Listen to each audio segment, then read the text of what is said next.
Okay, Rob. So we've gone through all that. There's still a potential money earner for people if they want to get involved. Now, I want to talk about the book. Where is it again? The Gambler, which is published by Mirror Books, out now from all good bookshops. So in that, you say you're already a sort of a seasoned betting shop punter. I very much enjoyed the characters you brought to life, because they must be stereotypical in every betting, at least betting shops when I was. Now you just have dead-eyed people putting money into machines, but those characters were tremendous there. So where was your background in betting? Yeah, well, I grew up close to Newmarket, and I had a grandfather on my dad's side who he loved a bet. So he was imparting his betting wisdom to me as sort of a wide-eyed teenager, and I was fascinated by this. And yeah, as described in the book, he had an early win, and I was expecting, we'd won a fortune, but it wasn't quite a fortune. But yeah, growing up close to Newmarket, I love flat racing. When I was in sixth form, I was probably putting in more time doing analysis for the upcoming 1,000 and 2,000 guineas at Newmarket compared to studying for my A-levels. So yeah, that kind of helped me get an understanding of odds, I suppose, and slowly but surely, understand about value, betting value, all importantly. Yeah, so you had quite an analytic brain. You weren't just gambling. You were looking into facts and figures. I mean, did you still bet on horses? Yeah, I love the flat season. Not so big on the jumps, but yeah, flat racing is still a passion. I occasionally go to the races at Newmarket. I don't think it's what it was. I loved that era when it was all those great Newmarket trainers, Henry Cecil, Michael Stout, Luca Cumani. So the book, The Gambler, what inspired you to write it? I assumed, obviously wrongly, that you couldn't get on anymore, so you decided you better earn a few quid doing something else. But that was obviously not the case. So why did you decide to write it, and how long in the making has it been? I just thought that TV betting, by its very nature, and specials betting, which I touch on in the book, is just intrinsically just so entertaining, just funny. I mean, I find it funny, some of the stuff that I bet on, and I thought, I can sort of create an entertaining read about this crazy betting life. And then in my personal life, a situation came about where I decided to take a gamble in terms of romance, and headed off to Russia, of all places, in search of romance. And it was a wild punt on romance, which kind of fitted with the theme of this absurd betting world that I'm involved in, and it just worked well as a narrative, because it ends up, without giving the game away, that actually I needed a substantial win at Eurovision for us to potentially be together. So yeah, it just worked really well, and I think that's actually what Mirror Books really liked as well. Now, there's two things about this book. The first thing is that anyone that reads it will never watch a reality TV program again in the same light, because they'll be seeing all the dark arts, all the dark arts, as you call it. I won't call it crookedness. I can't afford a legal thing from Psycho or anybody. But yeah, you'll be watching. So that really is. It will be entertaining now, even if you didn't think it was entertaining before, just to see the shots and what they've done to people and all that sort of thing. And the other thing was absolutely on the edge of my seat with this other thread that was running through the book, and you're sort of thinking, oh my God, it must turn out all right because he's writing about it, but don't do it.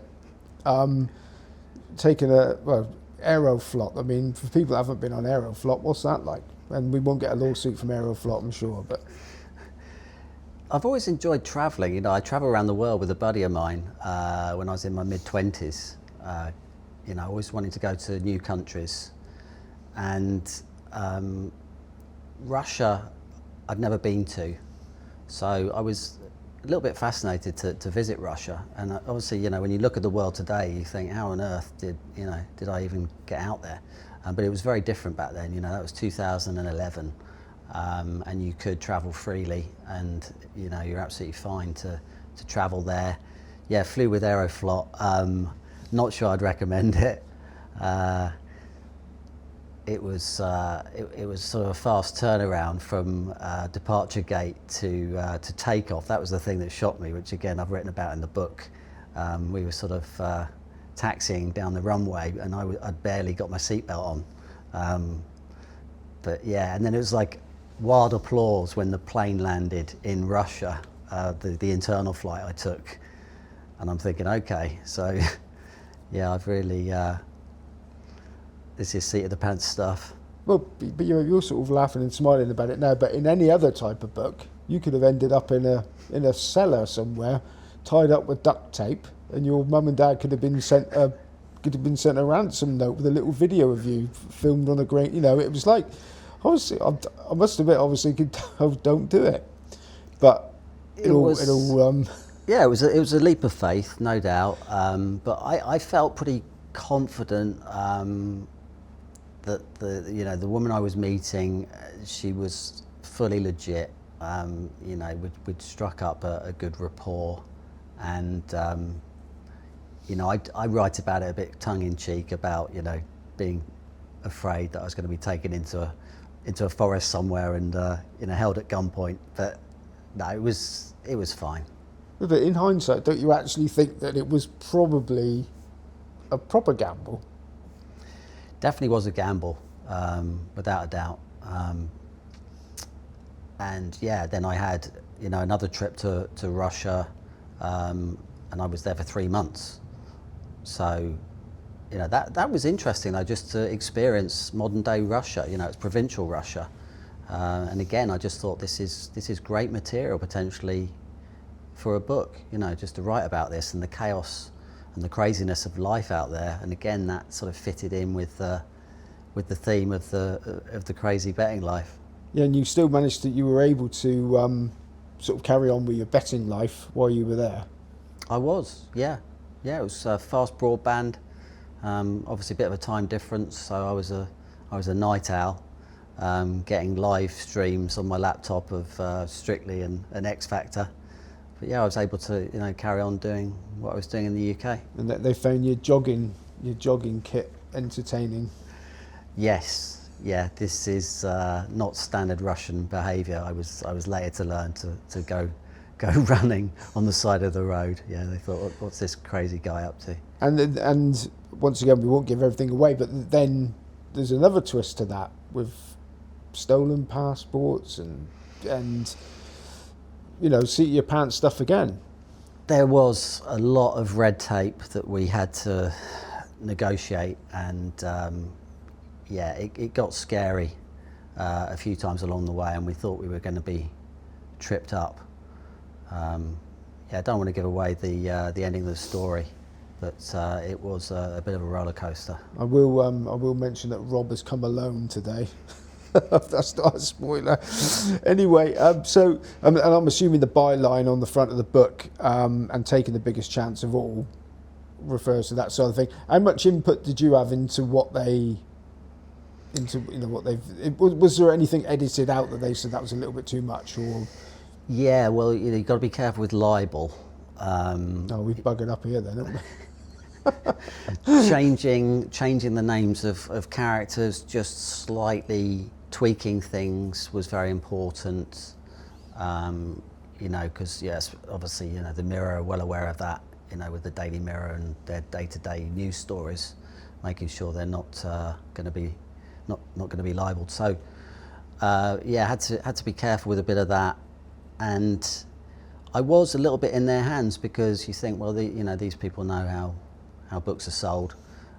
So the subtitle that came from Mirror Books, and actually with the title itself, I had something else in mind initially, and then they went with The Gambler, and I had to think long and hard about that. But then I thought, actually, it nails it really.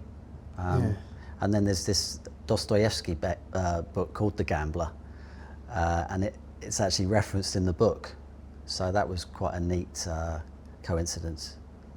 Yeah, so if people buy it, there is a lot of information in there about how you've done what you did, and there's a lot of, say it's an eye opener.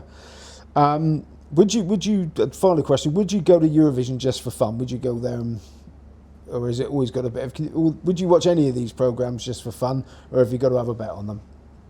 No, that's just it. I wouldn't go to Eurovision for fun. It's absolutely about the betting opportunity for me.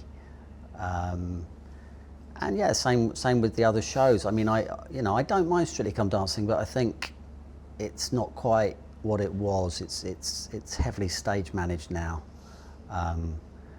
and people have become a lot more aware of all the analysis that I've been doing over the years, and yeah, it's not as enjoyable to watch for me as maybe it once was. I'd just be sitting there in the living room watching Eurovision, just kind of laughing at some of the entries if I wasn't betting on it. But no, it's all about the trading. Well, so finally, you're still a young man. When you've squeezed the pips out of this, which invariably you will, I'm assuming the specials market, what are you going to do next? It's a very good question. I'm already thinking about a follow-up to The Gambler. I've got something in mind. Wouldn't want to give it away, but The Gambler took me many years to write, so I'm well aware of what a Herculean task it is to write a book and get it published. So yeah, maybe a sequel, hopefully, who knows, and I think that will keep me very, very busy. Brilliant. Rob Furber, thank you very much. Pleasure.